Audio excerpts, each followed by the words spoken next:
വാസുദേവായ ഹരയേ പരമാത്മനെ പ്രണതക്ലേശനാശായ ഗോവിന്ദായ നമോ നമഃ. രാമായ രാമഭദ്രായ രാമചന്ദ്രായ വേധസേ രഘുനാഥായ നാഥായ സീതായ പതയേ നമ. ശ്രീ സീതാലക്ഷ്മണ ഭരത ശത്രുഘ്ന ഹനുമൽ സമേത ശ്രീരാമചന്ദ്രസ്വാമിനേ നമ. യത്ര യത്ര രഘുനാഥകീർത്തനം തത്ര തത്ര കൃതമസ്തകാഞ്ജലിം ബാഷ്പവാരി പരിപൂർണലോചനം മാരുതിം നമത രാക്ഷസാന്തകം. നമ്മൾ ഉത്തരകാണ്ഡം 8-ാം സർഗം 58-ാമത്തെ ശ്ലോകം ചെയ്തു. അതായത് പിന്നെ ലക്ഷ്മണൻ പറഞ്ഞത് കേട്ടപ്പോൾ രാമൻ്റെ മനസ്സങ്ങോട്ട് വല്ലാതെ ആയി. എന്നാലും ഈ പിന്നെ അത്രയ്ക്ക് സ്നേഹം തോന്നിയിരുന്നു. പിന്നെ എങ്കിലും ധർമ്മം രക്ഷിക്കാനായിട്ട് ആ സഹോദര സ്നേഹത്തെ ഉപേക്ഷിക്കാൻ നിശ്ചയിച്ചു. എന്നിട്ട് അതായത് ത്യജിക്കാൻ തന്നെ നിശ്ചയിച്ചു. എന്നിട്ട് മന്ത്രിമാരെയും വസിഷ്ഠരെയൊക്കെ വരുത്തി എന്ന് പറഞ്ഞ് നമ്മൾ നിർത്തി.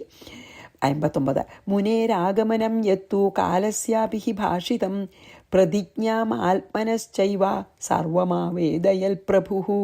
മുനേഹ ആഗമനം, ഈ മുനിയുടെ വരവും അതായത് ദുർവാസാവിൻ്റെ വരവും കാലസ്യ ഭാഷിതം അഭി, കാലൻ്റെ വാക്കും ആത്മനഃ പ്രതിജ്ഞാം ച, തൻ്റെ കാലിനോട് ചെയ്ത പ്രതിജ്ഞയും യാതൊന്നോ സർവം പ്രഭുഃ ആവേദയൽ, സർവത്തെയും ഈ വസിഷ്ഠനോട് പറഞ്ഞു.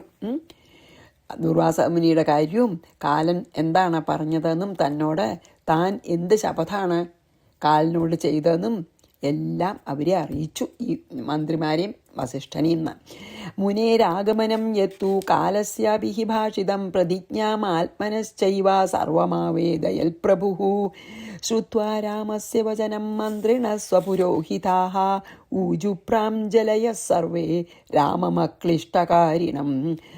സപുരോഹിതാഹ മന്ത്രിണ, അതായത് വസിഷ്ഠനോട് കൂടിയിട്ടുള്ള മന്ത്രിമാർ രാമസ്യ വചനം ശ്രുത്വ, രാമൻ്റെ വാക്കുകളെ കേട്ടിട്ട് പ്രാഞ്ജലയ സർവേ, എല്ലാവരും കൈകൂപ്പിയിട്ട് അക്ലിഷ്ടകാരിണം രാമം ഊജു, ഒരു ക്ലേശമില്ലാതെ പ്രവർത്തിക്കുന്നവനായ രാമനോട് പറഞ്ഞു എന്ന്. അതായത് വസിഷ്ഠനും മന്ത്രിമാരും രാമൻ്റെ ഈ വാക്കുകൾ കേട്ടപ്പോൾ എല്ലാവരും കൈകൂപ്പി തൊഴുതുകൊണ്ട് ഇങ്ങനെ എത്ര വലിയ കാര്യവും ധർമ്മത്തിന് വേണ്ടി ത്യജിക്കാൻ, ക്ലേശം കൂടാതെ ത്യജിക്കാൻ, ഭാര്യയെ ത്യജിച്ചു, ഇപ്പതാ ലക്ഷ്മണനെയും ത്യജിക്കാൻ, അതായത് ക്ലേശം കൂടാതെ എത്ര വലിയ കാര്യവും ത്യജിക്കാൻ, ധർമ്മം നടത്താനായിട്ട് എത്ര വലിയ കാര്യവും ചെയ്യുന്ന ആ ധർമ്മകാര്യം നടത്തുന്നതിൽ അങ്ങേയറ്റം ശക്തനായിരിക്കുന്ന രാമനോട് കൈകൂപ്പിക്കൊണ്ട് പറഞ്ഞു. അവർക്ക് അത്ഭുതമായി.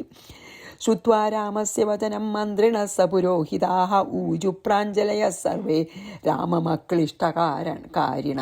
അതായത് ധർമ്മം രക്ഷിക്കാനായിട്ട് രാമൻ എന്തും ചെയ്യാൻ തയ്യാറാണ്, പ്രയാസമില്ലാതെ. അങ്ങനെയുള്ള രാമനോട് ബഹുമാനം തോന്നാണ്ട് വയ്ക്കുമോ? എന്താ കഥ അല്ലേ? ലക്ഷ്മണനെയൊക്കെ ത്യജിക്കുക പറഞ്ഞു വെച്ചാൽ ലക്ഷ്മണനാണ് എല്ലാ സമയത്തും ഭഗവാന് വേണ്ടി എല്ലാം ചെയ്തത് അല്ലേ? ആ 14 കൊല്ലം ഉറങ്ങാതെ സീതയും ശ്രീരാമനെയും കാത്തു രക്ഷിച്ചിട്ട് സ്വന്തം പത്നിയെ അവിടെ ആക്കിപ്പോയിട്ട് അല്ലേ, പാവം. പൂർവമേവ ഹി നിർദ്ദിഷ്ടം തവ ഭൂഭാരഹാരിണ ലക്ഷ്മണേന വിയോഗസ്തേ ജ്ഞാതോ വിജ്ഞാനചക്ഷുഷ.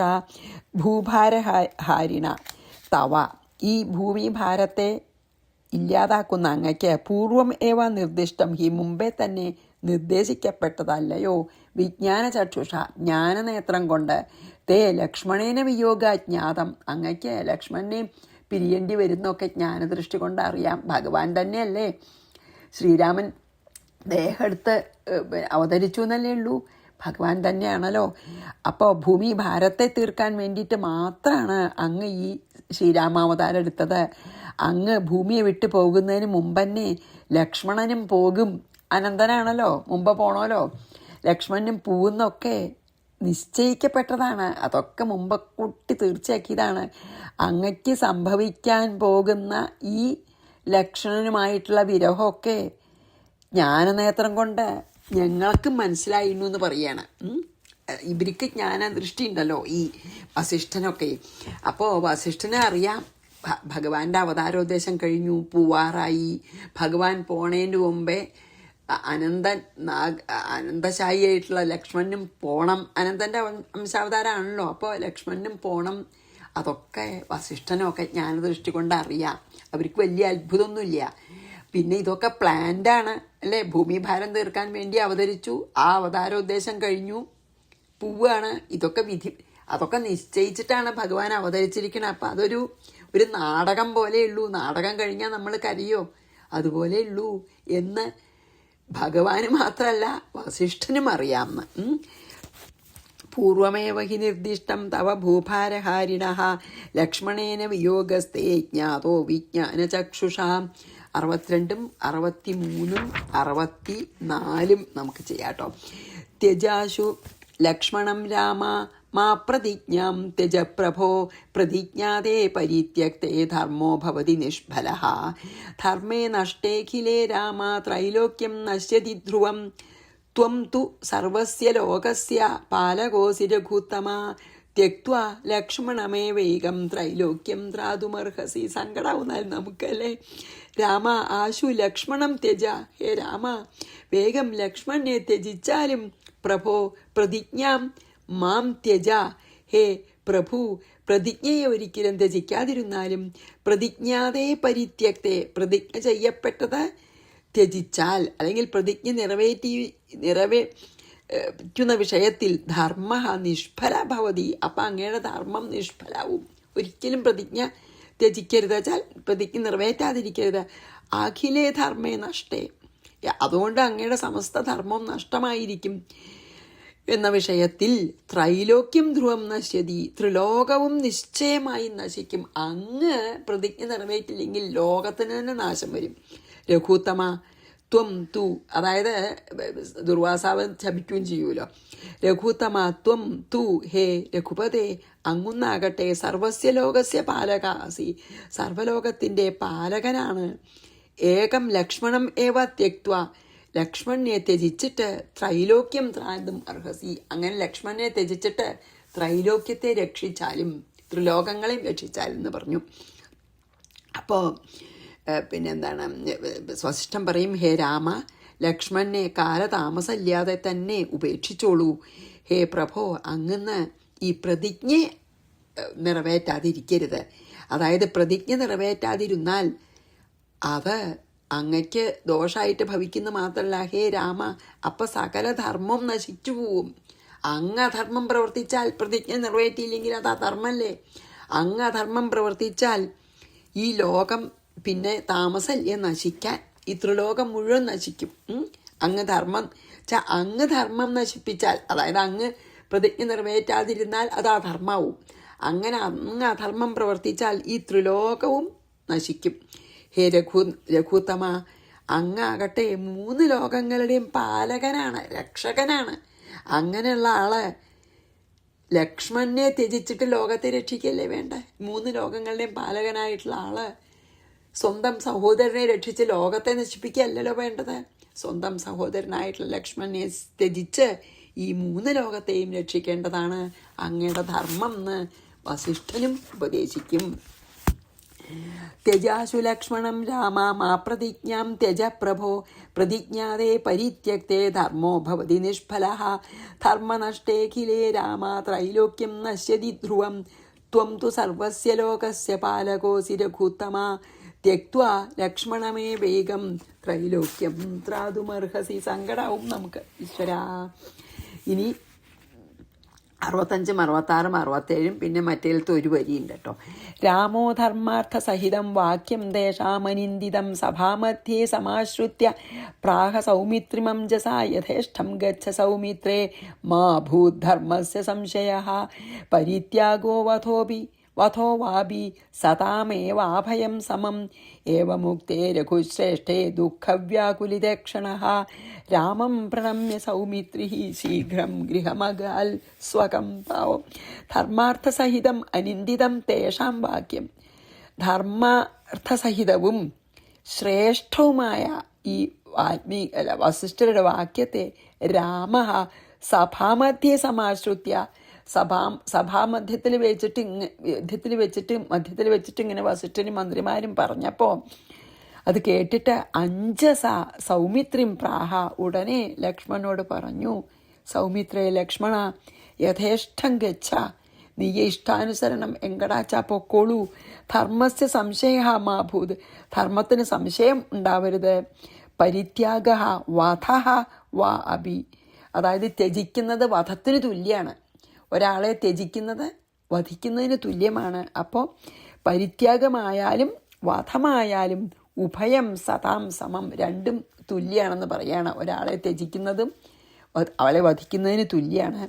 സമം രഘുശ്രേഷ്ഠ ഏവം ഉക്തേ, ഇങ്ങനെ ശ്രീരാമൻ പറഞ്ഞപ്പോൾ ദുഃഖവ്യാകുലിതേക്ഷണ സൗമിത്രി, ദുഃഖം കൊണ്ട് അങ്ങേയറ്റം ദുഃഖിതനായിട്ടുള്ള ലക്ഷ്മണൻ രാമം പ്രണമ്യ, രാമനെ അവസാനമായി നമസ്കരിച്ചിട്ട് ശീഘ്രം സ്വകം ഗൃഹം അഗാൽ, വേഗം സ്വന്തം ഗൃഹത്തെ പ്രാപിച്ചു. അതായത് ധർമ്മവും അർത്ഥവും യോജിച്ചിരിക്കണ ഈ ശ്രേഷ്ഠമായിട്ടുള്ള അവരുടെ വാക്കിനെ, അതായത് വസിഷ്ഠരുടെയും മന്ത്രിമാരുടെയും വാക്കിനെ സഭാമധ്യത്തിൽ, എല്ലാ അനവധി ആൾക്കാർ കൂടിയിട്ടുണ്ട് അവിടെ, സഭാമധ്യത്തിലിരുന്ന് കേട്ട രാമൻ ഉടനെ ലക്ഷ്മണനോട് പറഞ്ഞു, ഹേ ലക്ഷ്മണ, നിനക്ക് ഇഷ്ടമുള്ള ദിക്കിലേക്ക് നീ പൊക്കോളൂ, ധർമ്മത്തിന് ഭംഗം വരാതിരിക്കട്ടെ. അതായത് ഒരാളെ പരിത്യജിക്കുന്നതും വധവും സജ്ജനങ്ങളോ ഒരുപോലെയാണ് കരുതണത്. അതായത് പരിത്യാഗം വധത്തിന് തുല്യമാണ്. അതുകൊണ്ട് വധിക്കുന്നാണ് പ്രതിജ്ഞ എങ്കിലും ഉപേക്ഷിച്ചാലും മതി, പരിത്യജിച്ചാലും മതി. പരിത്യാഗവും വധവും തുല്യമാണെന്ന് അറിവുള്ളവർ പറയുന്നുണ്ട്. അതുകൊണ്ട് വധിക്കുന്നാണ് പ്രതിജ്ഞാച്ചാലും ഞാൻ നിന്നെ ഉപേക്ഷിക്കുകയാണ് എന്ന് പറഞ്ഞു. അങ്ങനെ ശ്രീരാമൻ പറഞ്ഞപ്പോൾ ദുഃഖം കൊണ്ട് ലക്ഷ്മണൻ്റെ കണ്ണുകളൊക്കെ കലങ്ങി മറിഞ്ഞു. പാവം. ഉടനെ രാമനെ നമസ്കരിച്ച് സ്വന്തം രാജധാനിയിലേക്ക് ലക്ഷ്മണൻ പോയി. രാമോ ധർമാർത്ഥസഹിതം വാക്യം തേഷാമനിന്ദിതം 65. സഭാമധ്യേ സമാശ്രുത്യ പ്രാഹ സൗമിത്രി മഞ്ജസ, യഥേഷ്ടം ഗച്ഛ സൗമിത്രേ, എങ്കടാച്ച പൊക്കോളൂ. മാ ഭൂധർമ്മസ്യ സംശയ, ധർമ്മത്തിന് ഭംഗം വരരുത്. പരിത്യാഗോ വധോ വാപി സതാം ഏവോഭയം സമം, പരിത്യാഗവും വധവും സമാണ്. ഏവമുക്തേ രഘുശ്രേഷ്ഠേ ദുഃഖവ്യാകുലിതേക്ഷണ, ഇങ്ങനെ പറഞ്ഞപ്പോൾ ദുഃഖവ്യാകുലനായിട്ട് രാമം പ്രണമ്യ നമസ്കരിച്ചിട്ട് സൗമിത്രി ലക്ഷ്മണൻ ശീഘ്രം ഗൃഹമഗാൽ സ്വകം, സ്വന്തം ഗൃഹത്തിലേക്ക് പോയി. ഇനി 68ഉം 69ഉം നമുക്ക് ചെയ്യാം. 70. തതോഗാൽ സരയൂതീരമാചമ്യ സകൃതാഞ്ജലി നവദ്വാരാണി സംയമ്യ മൂർധ്നി പ്രാണമധാരയത് യദക്ഷരം പരം ബ്രഹ്മ വാസുദേവാഖ്യമവ്യയം പദം തൽപരമം ധാമ ചേതസാസോഭ്യചിന്തയത് വായുരോധേന സംയുക്തം സർവേ ദേവാസഹർഷയാ സാഗ്നയോ ലക്ഷ്മണം പുഷ്പൈ തുഷ്ടവുശ്ച സമാകിരൻ തതഃ സ സരയൂതീരം അഗാത്, അവിടെ നിന്ന് ലക്ഷ്മണൻ സരയൂ നദീ തീരത്തേക്ക് പോയി. ആചമ്യ കൃതാഞ്ജലി, ആചമനം ചെയ്ത് അഞ്ജലി ബദ്ധനായി, അതായത് കൈകൂപ്പിയിട്ട്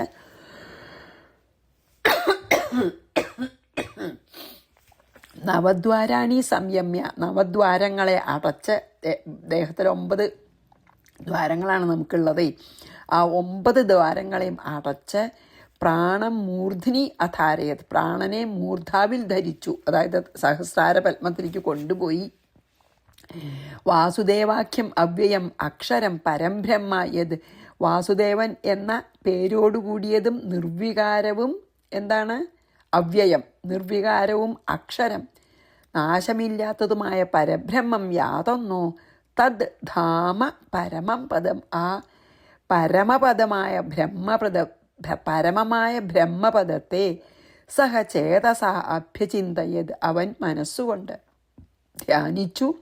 വായുരോധേന സംയുക്തം, പ്രാണവായുവിനെ നിരോധിച്ച് സഹർഷയാ സാഗ്നയാ സർവേ ദേവ, ഋഷികളോടും അഗ്നികളോടും കൂടിയ സർവദേവന്മാരും പുഷ്പൈഹി അവാകിരൻ, അങ്ങനെ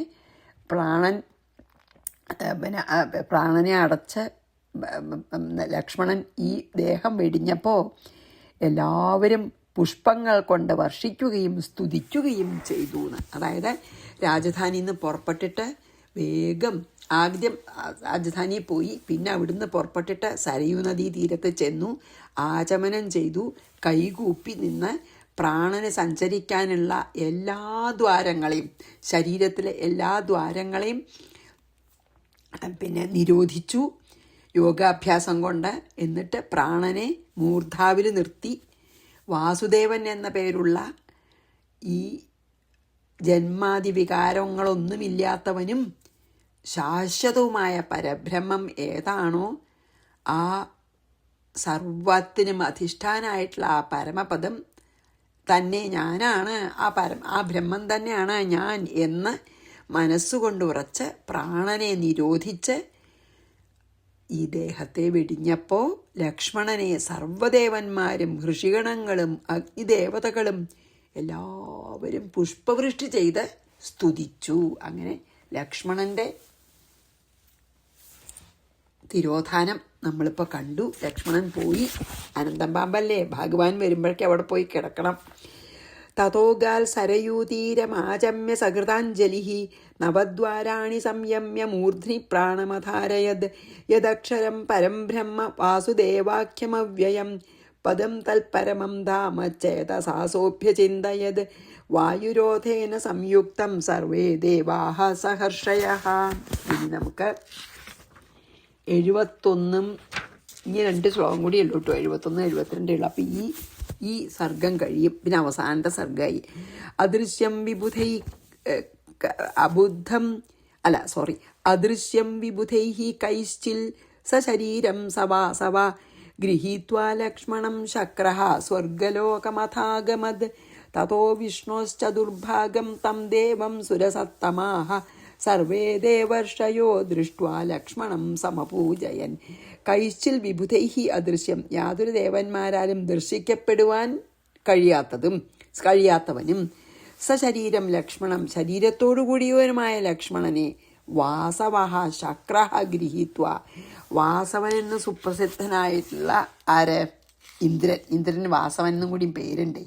അനുഗ്രഹിച്ചിട്ട് അഥ സ്വർഗലോകം അഗാത്, അനന്തരം സ്വർഗലോകത്തെ പ്രാപിച്ച് തതഃ വിഷ്ണോഹ ചതുർഭാഗം തം ദേവം ലക്ഷ്മണം, അതിനുശേഷം വിഷ്ണുവിൻ്റെ 1/4 ഭാഗം ആയ ആ ദേവനാകുന്ന ലക്ഷ്മണനെ സുരസത്തമാഹ സർവേ ദേവർഷയഃ ദൃഷ്ട്വാ സമപൂജയൻ, എല്ലാ ദേവശ്രേഷ്ഠന്മാരും എല്ലാ മഹർഷിമാരും ദേവർഷികളും ദർശിച്ചിട്ട് സംപൂജിച്ചു.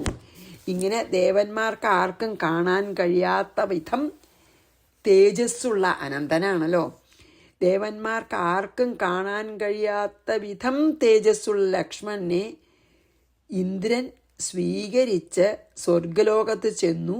എന്നിട്ട് വിഷ്ണുവിൻ്റെ 4/4 ഭാഗമായ, അതാണ് ചതുർഭാഗം, വിഷ്ണുവിൻ്റെ ചതുർഭാഗമായിരിക്കുന്ന ആ ദേവനായിട്ടുള്ള ആ ലക്ഷ്മണനെ സർവ്വദേവന്മാരും ദേവർഷികളും സാദരം പൂജിച്ചു.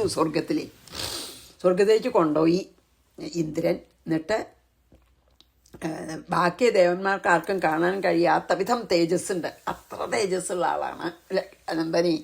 അങ്ങനെയാണല്ലോ, അത്ര തേജസ്വിയാണ് അനന്തൻ. അപ്പം ആ ബാക്കിയുള്ളവർക്കൊന്നും നോക്കാൻ തന്നെ വയ്യ, കണ്ണടയും.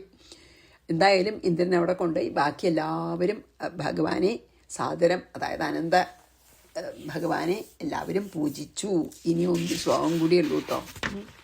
അതും കൂടിയും കഴിഞ്ഞാൽ നമുക്ക് നിർത്തിയിട്ട് പിന്നെ അവസാനത്തെ കാണ്ഡം നാളെ ചെയ്യാം. അദൃശ്യം വിബുധൈഹി കൈശ്ചിൽ സശരീരം സവാ ഗൃഹീത്വാ ലക്ഷ്മണം ശക്രഃ, ശക്രൻ ച ഇന്ദ്രനാണ്, സ്വർഗലോകമഥാഗമത്, വാസവനും ഇന്ദ്രനാണ് കേട്ടോ. തതോ വിഷ്ണോശ്ചതുർഭാഗം, വിഷ്ണുവിൻ്റെ ചതുർഭാഗത്തിൽ ഒന്നാണ്, 4 ഭാഗങ്ങളിൽ. ഒന്ന് ഒന്ന് ലക്ഷ്മണൻ, പിന്നെ ഭരതൻ, ശത്രുഘ്നൻ, പിന്നെ ശ്രീരാമൻ. അങ്ങനെയാണ് 4. വിഷ്ണോ ചതുർഭാഗം തം ദേവം സുരസത്തമാഹ സർവേ ദേവർഷയോ ദൃഷ്ട്വാ ലക്ഷ്മണം സമപൂജയൻ. ഈ ശ്രീരാമൻ്റെ അവതാരത്തിലും ശ്രീകൃഷ്ണൻ്റെ അവതാരത്തിലും അങ്ങനെ 4 ആയിട്ടാണെന്നാണ് പറയുക. അതായത് ശ്രീകൃഷ്ണനും പിന്നെ എന്താ പറയുക പ്രദ്യുമ്നും അനിരുദ്ധനും ബലരാമനും അങ്ങനെയാണല്ലോ അതിൽ. അപ്പോൾ അങ്ങനെ എല്ലാ ദേവർഷികളും പൂജിച്ചു. ഇനി അവസാനത്തെ ശ്ലോകം ചെയ്യാം. ലക്ഷ്മണേഹി ദിവമാഗതേ ഹരൗ സിദ്ധലോകഗതയോഗിനസ്തദാ ബ്രഹ്മണാ സഹ സമാഗമന്മുദാ ദ്രഷ്ടുമാഹിതമഹാഹിരൂപകം. ലക്ഷ്മണേന ഹരൗ ദിവം ആഗതേ, ലക്ഷ്മണനാകുന്ന വിഷ്ണു, ലക്ഷ്മണൻ തന്നെ ഭഗവാന്റെ അംശാണ് പറഞ്ഞല്ലോ. അപ്പം ലക്ഷ്മണനാകുന്ന വിഷ്ണു സ്വർഗത്തെ ഗമിച്ചപ്പോൾ തഥാ സിദ്ധലോകഗത യോഗിന, ആ സമയം സിദ്ധലോകത്തിലുള്ള എല്ലാ യോഗീശ്വരന്മാരും ബ്രഹ്മണാ സഹ, ബ്രഹ്മാവിനോട് കൂടി ആഹിത മഹാഹിരൂപകം ദ്രഷ്ടും, ആ സർപ്പരൂപത്തോടു കൂടിയ അവനെ, അതായത് സർപ്പായി അനന്തനായി അവനെ ദർശിപ്പാനായിക്കൊണ്ട് മുദാ സമാഗമൻ, സന്തോഷത്തോടു കൂടി വന്നു, തിരിച്ചു വന്നു. അവർക്കൊക്കെ സന്തോഷമാണ്. കാരണം ഭഗവാൻ അവതാരം കഴിഞ്ഞ് തിരിച്ചു വരികയില്ലോ. അതായത് വിഷ്ണുവിൻ്റെ അംശം തന്നെയായിട്ടുള്ള ലക്ഷ്മണൻ സ്വർഗത്തിലെത്തിയപ്പോൾ ആ തേജസ്വിയുടെ ശരീരം തന്നെ പാല് തൈരാവണ പോലെ, അതായത് ശരിക്കും അതുവരെ ലക്ഷ്മണനായിട്ട് തേജസ്സുള്ള ശരീരം എടുത്തിട്ടുള്ളതായി നിൽക്കുകയായിരുന്നു. എങ്ങനെയാ പാല് തൈരാവുക? അതുപോലെ ആദിശേഷാകൃതിയായിട്ട് അങ്ങോട്ട് ഭവിച്ചു. പെട്ടെന്ന് ആദിശേഷനായി തീർന്നു ലക്ഷ്മണൻ. അത് കാണാൻ ഈ സിദ്ധലോകത്തിലുള്ള യോഗീശ്വരന്മാരും ബ്രഹ്മാവും ഒക്കെ സ്വർഗത്തിലേക്ക് വന്നു എന്ന്, അങ്ങനെയൊക്കെയാണ് അതിൽ പറയണം കേട്ടോ. അതായത് ഈ വിഷ്ണുവിൻ്റെ അംശമായിട്ടുള്ള ലക്ഷ്മണൻ സ്വർഗത്തിലെത്തിയപ്പോൾ ആ ലക്ഷ്മണൻ്റെ തേജസ്സാർന്ന ശരീരം അങ്ങട് പെട്ടെന്ന് രൂപാന്തരം പ്രാപിച്ച് ആദിശേഷനായി തീർന്നു. പാല് തൈരാവണ പോലെ എന്നാണ്.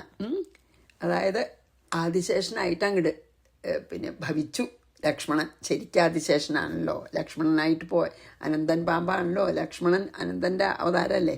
അപ്പോൾ ആദിശേഷൻ തന്നെയായി. അത് കാണാനായിട്ട് യോഗീശ്വരന്മാരും ബ്രഹ്മലോകത്തുനിന്ന് ബ്രഹ്മാവും സന്തോഷത്തോടുകൂടി സ്വർഗത്തിലേക്ക് വന്നു. അവർക്കൊക്കെ സന്തോഷമാണ്, ഭഗവാൻ തിരിച്ചു വരികയില്ലോ, അവതാരത്തിൻ്റെ ഉദ്ദേശം കഴിഞ്ഞല്ലോ. അപ്പോൾ നമുക്ക് 72ാമത്തെ ശ്ലോകം ഒന്ന് വായിച്ച് ഇന്നത്തെ നിർത്താം. എന്നിട്ട് നമ്മൾ നാളെ ഉത്തരകാണ്ഡം അവസാനത്തെ സർഗ്ഗമാണ്, 9ാം സർഗ്ഗം നമുക്ക് തുടങ്ങാം. ലക്ഷ്മണേഹി ദിവമാഗതേ ഹരൗ സിദ്ധലോകഗതയോഗിനസ്തദാ ബ്രഹ്മണാ സഹ സമാഗമന്മുദാ ദ്രഷ്ടുമാഹിത മഹാഹിരൂപകം. അതായത് അഹി പറഞ്ഞ പാമ്പാണ്, അതായത് സർപ്പാണ് അഹി. അപ്പം അഹി ഏതാണ്? ആദിശേഷനായിട്ട് നിൽക്കുന്നത് കാണാൻ ബ്രഹ്മലോകത്തു നിന്നും ബ്രഹ്മാവും ഈ ജനലോകത്തു നിന്നൊക്കെ എല്ലാ ലോകത്തു നിന്നും യോഗീശ്വരന്മാരും ഒക്കെ കാണാൻ വന്നു. ഇതി ശ്രീമദ് അധ്യാത്മരാമായണേ ഉമാമഹേശ്വര സംവാദേ ഉത്തരകാണ്ഡേ 8മഃ സർഗഃ. ശ്രീകൃഷ്ണാർപ്പണമസ്തു. സർവത്ര ഗോവിന്ദനാമ സങ്കീർത്തനം. ഗോവിന്ദ ഗോവിന്ദ. ശ്രീ സീതാലക്ഷ്മണ ഭരത ശത്രുഘ്ന ഹനുമൽ സമേത ശ്രീരാമചന്ദ്രസ്വാമിനേ നമഃ. ഗുരുവായൂരപ്പ ശരണം.